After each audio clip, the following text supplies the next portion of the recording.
ένα σποράκι πεταμένο στην εκάλη. Και θυμήθηκα τον τάκι, ταπεινό περιστεράκι. Κυνηγούσε φαγητό και φυσικά ήταν τον μπλοκ που γυρνούσε μες στο γκέτο και τα έκανε μπουρδαλο σιγανό ποτάμα. Και δεν φοβάται το σκοτάδι, μόνο νύχτα τριγυρνάει και μούρι πουλάει. Μούρι πουλάει, μούρι πουλάει, μούρι πουλάει, μούρι πουλάει. Φαίνεται εγωής και τα πάντα σε δυσής. Λεφτά μετράει, γυρνάει, πετάει. Γαλαζό αίματο πτηνό, μακρυφά λαγωνικό. Τον τρέμουν όσοι ξέρουν και οι υπόλοιποι ρωστέρουν. Η τσουλέκα δεν είναι αρχιμαζόγα στην Αθήνα. Τον τάκι τριγυρνάει και μούρι πουλάει. Μούρι πουλάει, μούρι πουλάει, μούρι πουλάει, μούρι πουλάει.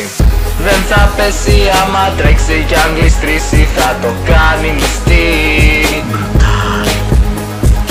Ασπροφτέρου γίνει και σκαρπίνι μες στη χλίδα είναι στάρ.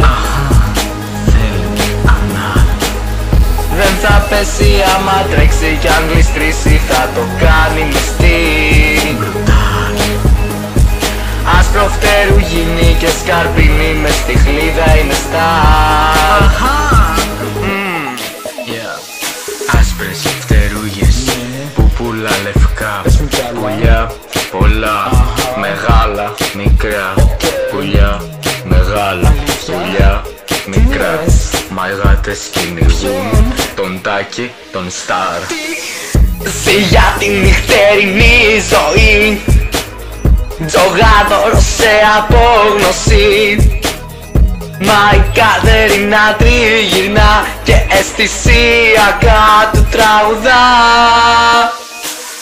Δεν θα πέσει άμα τρέξει κι αν γλιστρήσει θα το κάνει μυστή. Ασπροφτέρου γίνει και σκαρπίνι μες στη χλίδα είναι στάρ. Δεν θα πέσει άμα τρέξει κι αν γλιστρήσει θα το κάνει μυστή. Ασπροφτέρου γίνει και σκαρπίνι μες στη χλίδα είναι στάρ. Άσπρες φτερούγες που πουλά λευκά. Πουλιά πολλά, μεγάλα, μικρά. Πουλιά μεγάλα, πουλιά μικρά.